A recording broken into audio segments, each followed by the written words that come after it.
Dear Clash Guards, I confess my emotions have been a mess. Cause you changed everything we ever knew. From witches to poison and the Queen walked too. Whoa, I've been wrong, I was wrong. Been at town all night, way too long. Getting hogs and Valkyries. I'll push that button and believe in you again. Welcome to episode 79 of Pineapples and Thorns. I'm Kat, and I have Peter here with me again tonight. Welcome, Peter. Hello, Kat. How are you? I'm doing excellent. How are you doing? Can't complain. It's Friday night. Friday, the sun is out. It's going to melt all the snow here in Winterpeg, and spring may be upon us. We're plus, and the sun has gone down here. Yeah. But daylight savings this weekend, so I'll be going home in the light again. We are so excited about that. Yes. All right, you want to take us into some CFF news? We have lots to talk about. I'm going to start right with the Trojan War. So we were losing 0-58 when the final 15 minutes of the war rolled around. And in those 15 minutes, we managed to accumulate 69 stars. It was a lot of fun, yes. There were so many triples off the bat. That was ridiculous. They're so much fun. And, this is kind of a good time to be having these things, when you can pretty much not guarantee a 3-star, but put a good hit on any base. So it's a little bit easier to follow up, right? There's not as much study is required. So it was good. Yeah. And Mord's streamed that war, and he was in it. So it was a lot of fun. And he was in it, yeah. I did not get to watch the stream. I was all I could do to get on. I kept warning my family, look, I need to be on. I need to be talking to people that night. Very important. Very important. What else is going on? Oh, SCWL. So I think we're just coming up on the start of War 7 as of the recording. Red Thorn is in Champs 2. When I checked about 10 minutes ago, we were sitting in 5th spot. But that is only 3 stars out of relegation, which is kind of scary. But at the same time, we're only 10 spots out of 2nd place. So it's incredibly close. We need to perform, no 1 stars, and I think we'll be okay. I think we'll stick in Champs 2 this month. Yeah, for sure. Yeah.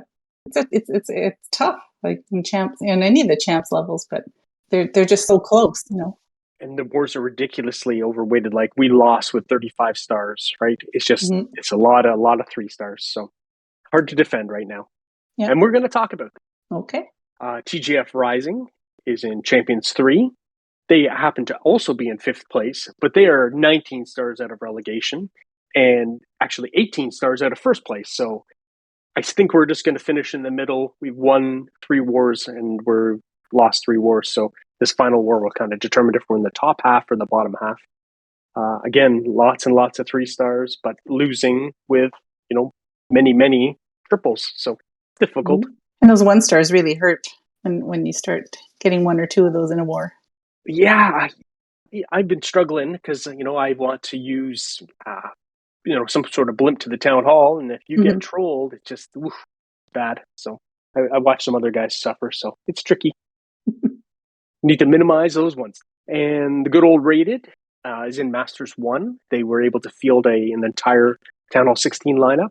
They haven't finished their War 6, or they're in War 6, and they've won 3, lost 2, and they're likely going to stay in Masters 1. So that's fun. Oh, yeah.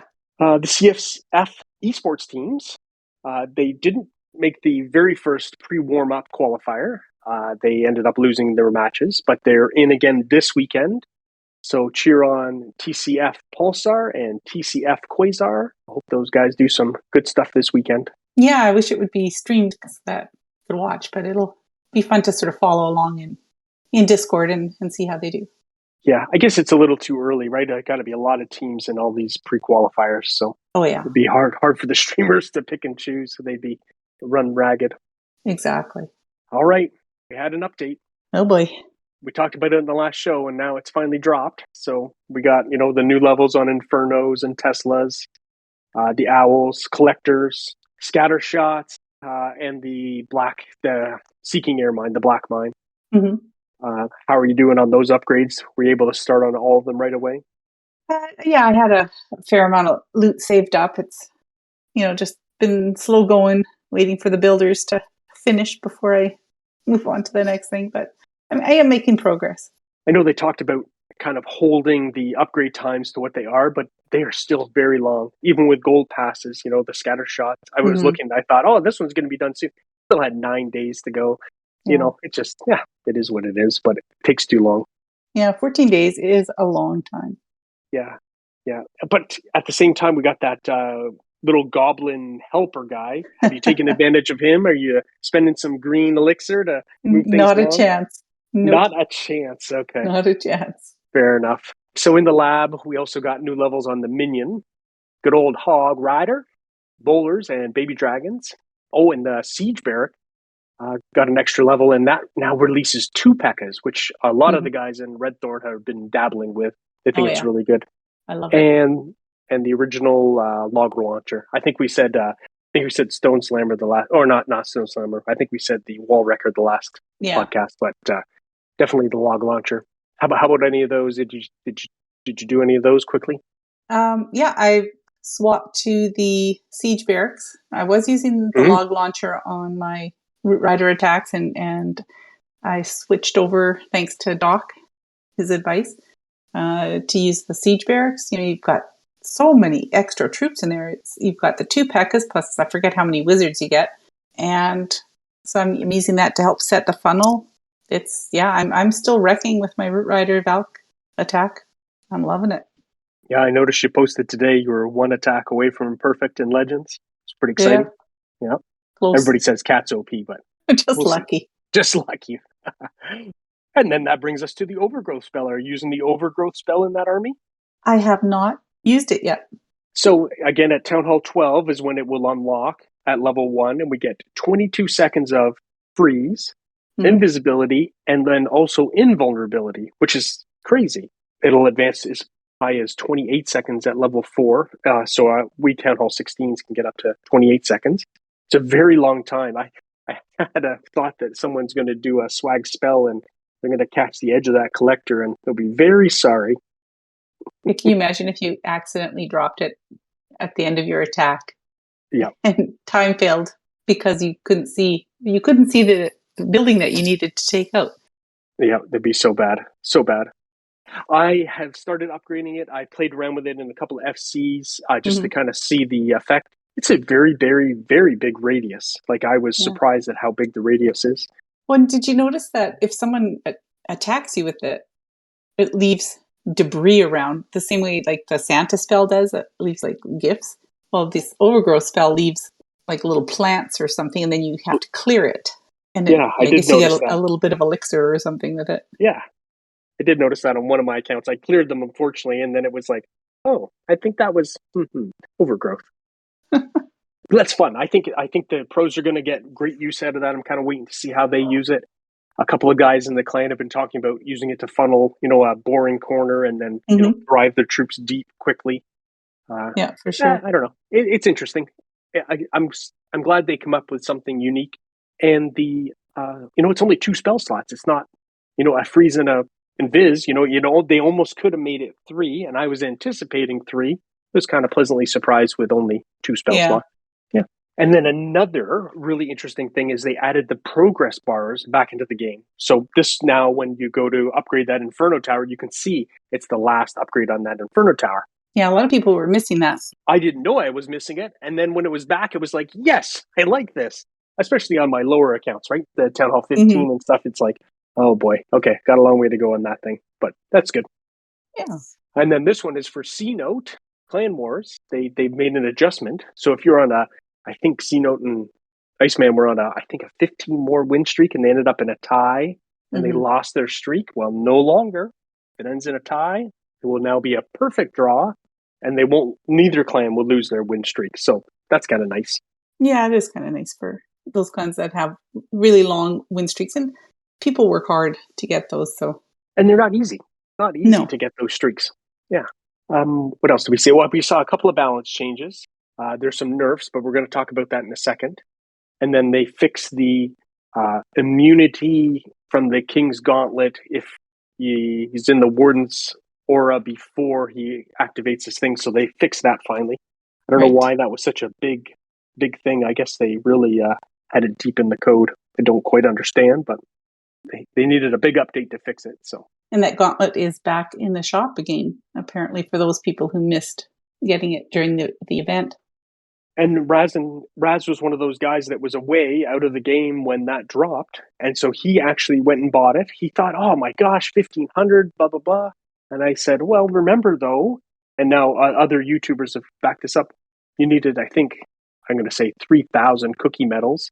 And we could buy a hero book for about 1,000 cookie medals. So, it's kind of in line, right? If 500 is a hero book in gems, then 1,500 is kind of what the gauntlet is worth in game equivalencies.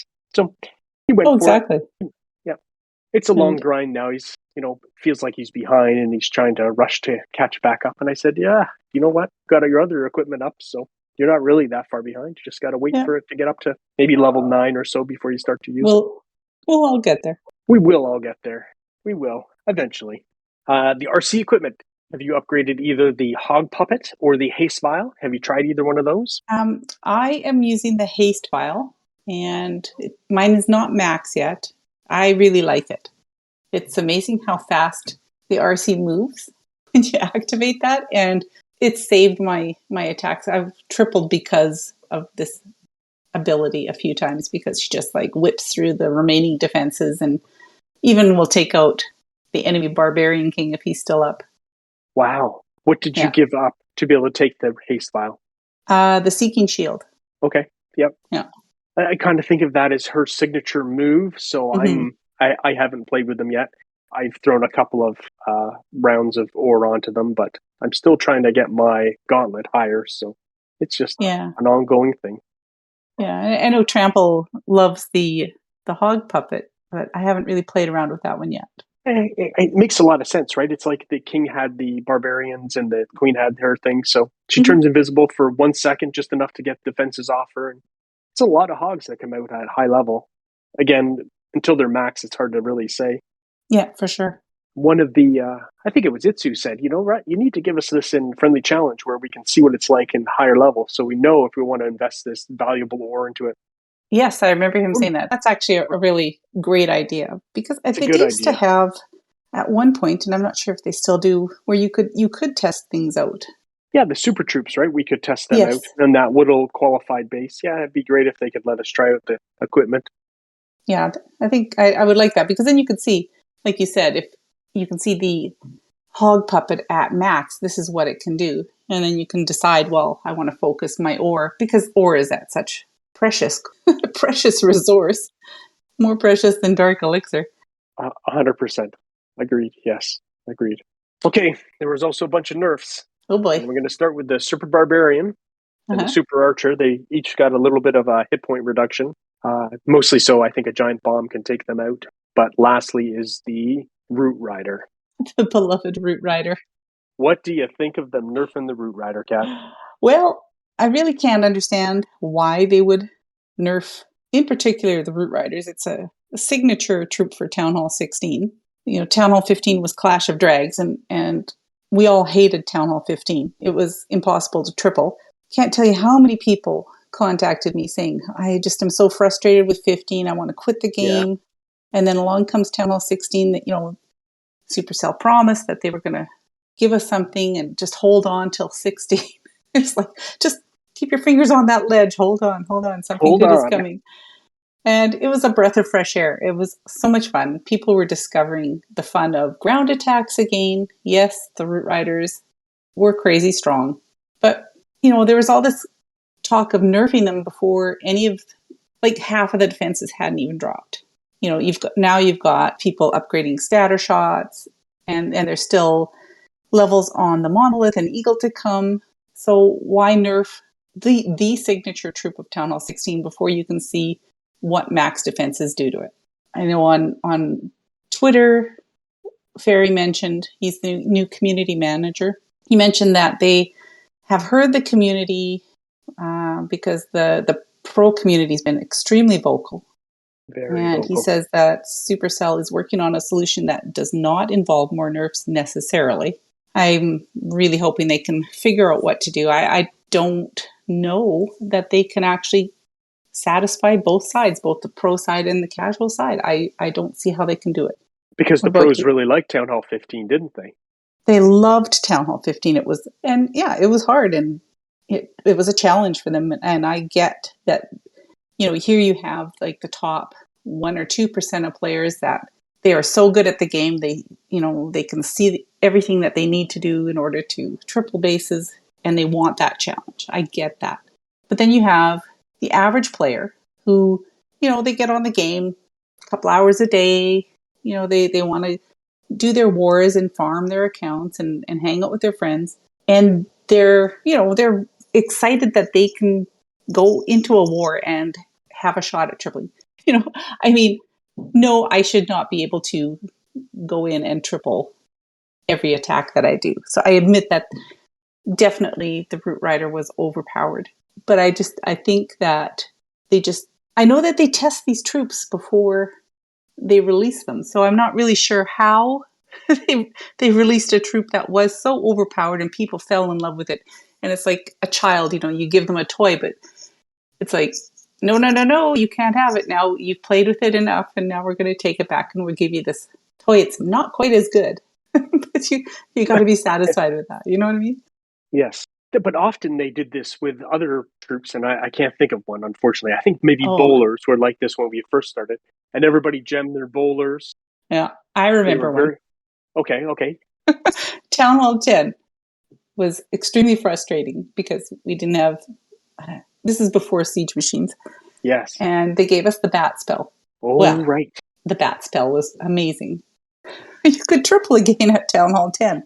And I thought, okay, I love this game. And then they nerfed the bat spell. And it's like, okay, I'm going to 11. Yeah. So, but they do that, right? Within maybe a month or so. So yeah. everybody that's going to gems it to get Mhm. it. So now you can triple again, and then they nerf it. It seems like they waited Yeah. an awfully long time to nerf Root Riders. It's almost Yeah. like the clamor of the pros got to them. I think so. I think they realized that, maybe they should have done a little bit more testing with this troop before they released it. And because it's really hard to claw something like that back when, people fall in love with it. Everybody, I know at first, when everybody first saw the Root Rider, they were just kind of mocking this troop and saying, well, what is this? But once you started playing around with it and you realize this thing is really, really strong, to take it away from people and to nerf it really hard. And I mean, they could have nerfed it a lot harder. Let's be honest. Yeah, they but, sure could have. it was still noticeable. Now, to me, I find that I'm still doing okay with it. There's definitely, when I'm hitting bases that have adjusted, and probably within another month, most people will have bases that have adjusted to the new Root Rider meta, and defenses will be in place and upgraded. You're not going to be tripling nearly as much. But at the same time, all those defenses are going to affect every other attack too. Mm-hmm. So yeah, it's not only going to be the Root Rider that feels it. I switched Definitely. to Dragons the day the update dropped, or no, a couple of days before the update dropped, just to kind of in anticipation. Mm-hmm. And then everyone's, Root Riders are fine. Root Riders are fine. Yeah, I know a lot of people are using the Super Hogs, and I've heard some people going back to hybrids, so I might have to try that, especially with the Hog Puppet. If I can get that upgraded, it might be something worth checking out. Worth checking out, yeah. Yep. The last thing is those competitive players, you said 1%, but I think it's got to be way less than 1%. Mm-hmm. We had one guy leave out of 50, so, and not every clan loses people. I think it could even be less. And I hate to say it, but, Clash of Clans never started as an esport thing. I hope they don't. I hope they don't cave too much to the pro player. Yes, I know it's too easy for them, but how would it really affect Clash of Clans if we lost esports? I guess that would not drag new people to the game, perhaps. Yeah, it's hard to say because you're right. It's Clash of Clans started as just a fun little mobile game where people were building their villages, and then they brought wars into it, and it's just grown so much and evolved so much that I think it's at a tipping point where it needs to decide what it wants to be. Yeah, that's right. It needs to decide what it wants to be. All right, so on to the March event. Well, we don't know what the March event is just yet, but we feel like there probably will be another ore-centric rewarded event because we're all still clamoring for ores. Mm-hmm. There really is, and this is kind of one of those things that I've always said, Clash of Clans really isn't pay to win. Everyone can catch up eventually. These events kind of make it feel like you have to buy that pass to get all those extra ores in order to upgrade your equipment. I think they really are double dipping on us, as it were. So, I Yeah. still need the gold pass because I like to donate, but I also need the event pass because I want to see what the better hero equipment will do. What do you think of the event? I like the chance to get the extra ore. I don't like, like in Canada, we're paying $9.99 in game for the gold pass, and then $8.99 for this event pass. It's starting to add up, and then there's more every week. There's offers in the shop. They're getting smart in that they're not making these really super expensive offers anymore.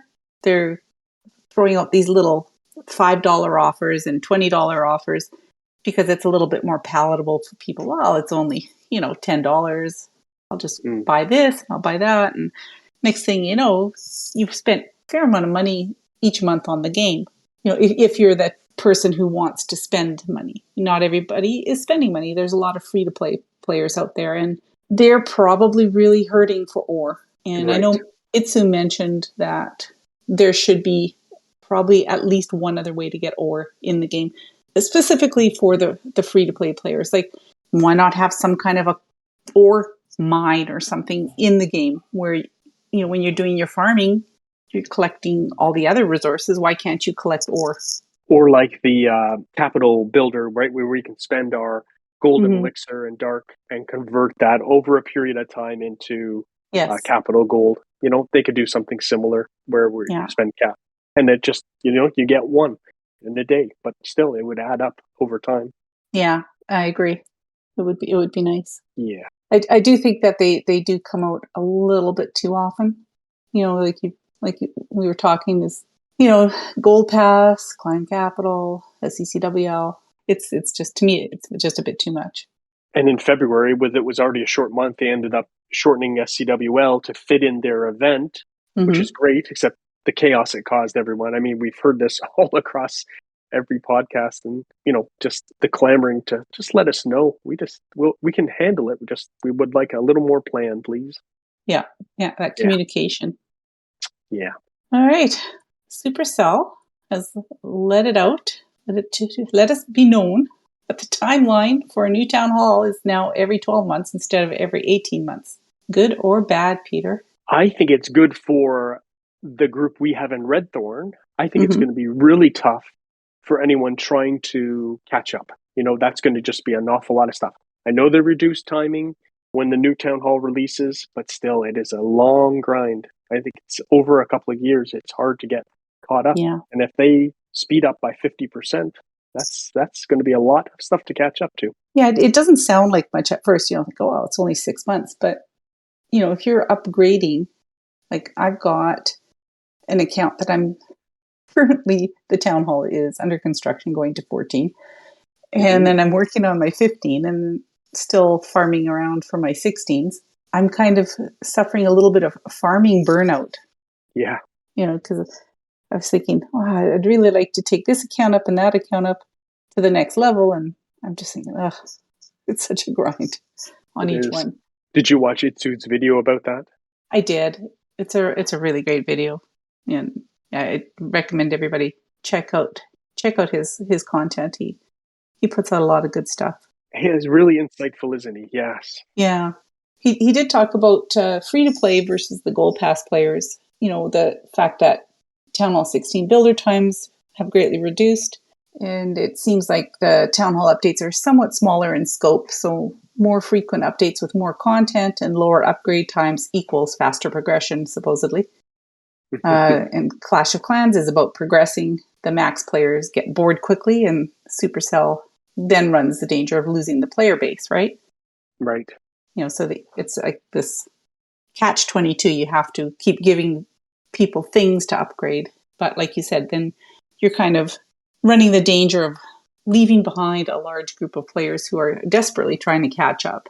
And it's like chasing that golden egg in the future. Yeah, everyone is trying to become max, but really don't want to be max, right? We always want to be playing for something. Mm-hmm. And we did have an interesting question from someone in the Redthorn voice chat. They wanted to know, how does a player new to the game progress to a town hall level where they can play the game with a reasonable expectation of learning strategies and eventually progressing to 16? Where can a player go these days to learn? Let's face it, the game demands a ton of practice at the higher levels, and learning things like funneling and how to use your heroes. And with every new troop and spell added to the game, the complexity increases. For people who play some of those games like Fortnite, you log in, you can play at the same level as anyone else immediately. It's the onus is on you to learn how to shoot your gun or whatever. Mm-hmm. In Clash, it takes years to progress to be able to play at the higher levels. And there's really, unless somebody in your clan wants to take the time to sit with you and try and teach you strategies, where do people go for that? I don't have an answer. Because of course they couldn't even come into Redthorn, and we might be good teachers, but as a Town Hall 10 or 11, you're not getting into Redthorn to get exposure to us. Well, and the CFF used to have a teaching clan, but it was focused on the lower levels of people coming into the game. Kent Greenhouse, I spent a number of years there in leadership and trying to teach people how to read a base and how to funnel and do these things, but the lower level player base was gradually dying out, and eventually that clan, kind of shut its doors because there just wasn't enough players to sustain it at that point. But, it just seems like there is a need for something like that. But, even like videos, it would be nice if more content creators could put out videos like that. But then would they get the views? I don't know. That's right. It's got to be a return on their investment of time, right? Definitely. It's a lot of work to put those together. Yes. So referencing Itsu again, the game is about progression. And I'll quote Darian from our 50th episode. If you want more content and all the toys and to learn to play new things, move up to the next town hall, right? That's right. There are resources now for people who want to put in the effort to get better. And we talked about needing more content, but there are some, Tramples put out a lot of good stuff. Itsu's videos are good. And there's a lot of the older videos that people could pull up as well. We talk about, I think it was Jake from One Hive. Yeah. He really focused in the old days on the basics of how to do queen charges and queen walks and things like that. So that might be just a matter of people having to pull up the old stuff to learn the basics, because a lot of it applies today even. Agreed. I go back to Carbon Fin, and he taught us all how to Lalo. Mm-hmm. And I'm using it at low town hall levels, but I think it all applies. He is very good at that, isn't he? Now he is, but there's some videos out there where he's just making funny noises as he fails and fails and fails. He really did a lot of work to get himself up. He did, yeah. Yeah. One other thing Itsu did mention is, and we spoke briefly about it, was that he would like to see one more source of ore. And then we talked about the testing the equipment so that you can decide what kind of equipment is best to focus on. So it's nice to see that he's sort of in tune with what the community is thinking. Yes. And there's so many equipment choices. It's getting kind of difficult to decide where to allocate that ore. I've got a lot of different pieces of equipment that are in various stages, but then I'm stuck because I need the pink ore or the pink ore, yeah, the blue ore. Yeah. Not so much the starry ore, but the other stuff. Yeah, there almost needs to be a conversion, right? We could give up 1 starry to get 5 pink. That would be very helpful. And you could always balance. Yeah, have it not just available for gems or buying in the shop, but once a week, be able to buy something with your capital metals. That would be nice. That would be great, yeah. All right. Another thing that we got in this last update, which I really want to talk about, is the new chat feature. What do you think? I don't love it. It takes up so much room on the side now. Mm-hmm. They put our name, there's a couple spaces, then what we've actually said in a couple more spaces. You can have 4 messages on the screen, and it just scrolls so fast. Yeah. I agree. What It's do it's you, a lot of wasted space. yeah. I find it very difficult. Well, especially at first, I'm starting to get used to it, but at first, it was very difficult to follow the flow of conversation. Yeah. The message box at the bottom of the menu is Oh, really yeah. awkward. You know, you have the clan message, then the challenge button, and then the request button. I find it very cluttered. Right. You know, they could get rid of the request button and just have the chat and a challenge. Positive thing, you can pin messages, which is a nice feature, and you can react on messages in chat with, I think they have 4 emotes. Yep. So that's kind of a nice feature. You know, I'll look for the positives there. I think it's great. Yeah. Right. I mean, it's usable. Yeah, true. I still can't edit when I type something. Yeah. It's making me crazy. There was a couple of glitches. You could not at first click on the profile when someone was requesting to join the clan. So, you know, Yeah. you didn't know if they were from the enemy clan or if it was someone applying to join your clan legitimately, unless you accepted them. Right. And then you could check them out. So I think that was kind of weird, but they fixed that last week. So that was good. Now you can go back to checking things out. You have to press and hold on. Press and hold. Yeah. Yeah. So that maybe that'll prevent accidental rejections. I'm not too sure. Maybe. There was another potential glitch that I've heard about, and I haven't encountered it yet, but clan perk levels not rolling over. I've heard that clans have reached the points that they need to roll up to the next level, but it doesn't. They're stuck. Like, for example, someone I knew, they need to get 500 points, for example, to move up to level, whatever it was, 2 or 3. Right. They got the 500, but it didn't roll over, so they weren't able to do clan capital that weekend. Oh. So they were kind of disappointed on that. No, I didn't hear about that. That's kind of disappointing. Yeah. Yeah, so hopefully that got fixed, but you know, they were out of luck that weekend. And then Supercell, it was kind of a nice touch. Gold Pass discount. First time Gold Pass buyers were able to purchase the Gold Pass for really big discount. In Canada, it's regular $9.99, and I was able to buy it on one of my accounts for $3.99. So that's a huge saving. But you couldn't go into the Supercell shop and do it that way. That would have been really nice. They were too smart for me there. That's right. Would have stocked up for a year. I would have stocked up big time. And then this month they've given us the space theme. What do you think? And I kind of like it. It's different. It's Yeah. Buzz Lightyear, but it's not bad. It's not bad. What do you think? Did you buy them? I did not. I got No. the one skin, I forget which one it was, with the gold pass. The scenery is okay. You know, it's nice and clean. I've seen a lot of positive reviews on it. It's just the space thing is not something that appeals to me particularly. And the hero skins, my thought is instead of buying a skin, I'll save my money and maybe I'll buy some ore next time it's available. Okay. Wow. We've converted Kat. Well, you know, I was always a big fan of the skins and everything, but you know, now with all these different other passes that I have to buy, I Yes. have to be judicious in where I'm spending my money. Agreed. It is still a game for entertainment, but it's not limitless, right?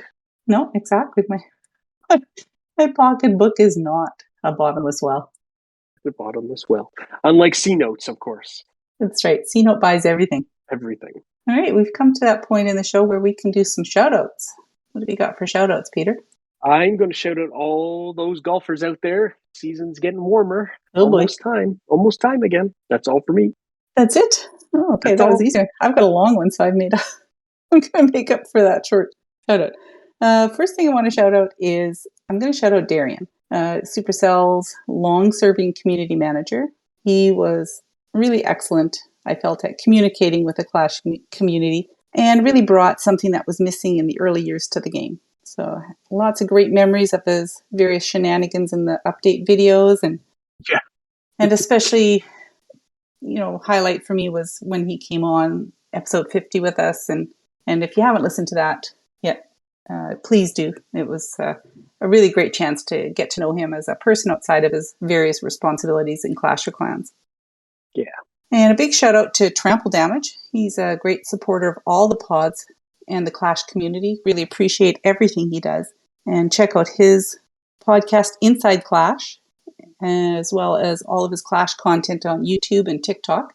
And a really big... And use code Trample. And use code Trample. And a big shout out to all the folks in both Redthorn and the Rated. The clans are full and thriving, and I really appreciate each and every member in both clans. Really amazing group of players. And that's it for me for shout outs. So we're going to leave everybody with another song from our friend Jezza in honor of the world's warm-ups. Jezza wrote a song about ClashCon in Helsinki called Helsinki Final. Hope you enjoy.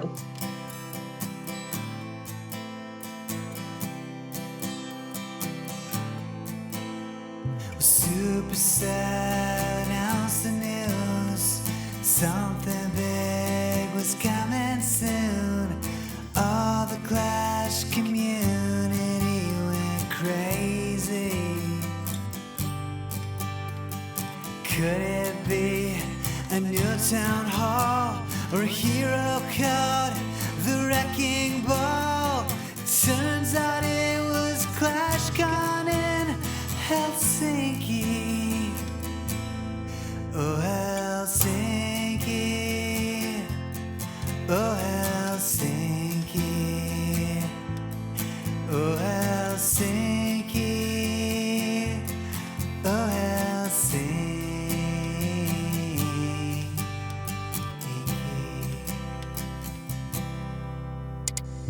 There should be a podcast there to interview the gobs, I swear. No one seems to know just what they're thinking. The Valkyries and witches too, and lava hounds are people too. They'll all be at the ClashCon in Helsinki. Oh, Helsinki. Oh, Helsinki. Oh, Helsinki. Oh, Helsinki.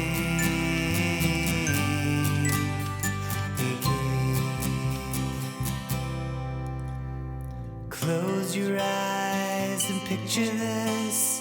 It's Nat and Coop and Halligan. Set their feet down on the ground in Finland. And all the people start to stare as they gaze upon Rancid's flowing hair, almost as impressive as his heroes. Oh, Helsinki. Oh, Helsinki. Oh, Helsinki. Oh, Helsinki.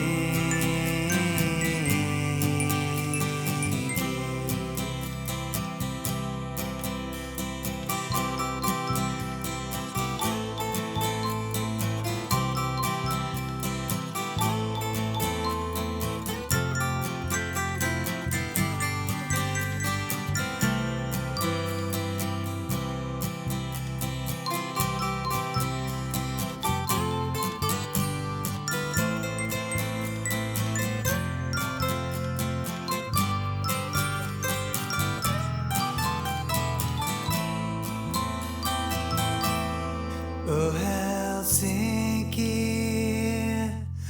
Oh, Helsinki. Oh, Helsinki. Oh, Helsinki. Thank you, everyone, for listening. The CFF is a family of clans who love to play various games such as Clash of Clans, Clash Royale, among others. You can send questions or comments to us on Twitter at RedthornCOC. To get more information on our clans, events, and podcasts, join the CFF Discord at discord.gg/clashfiles.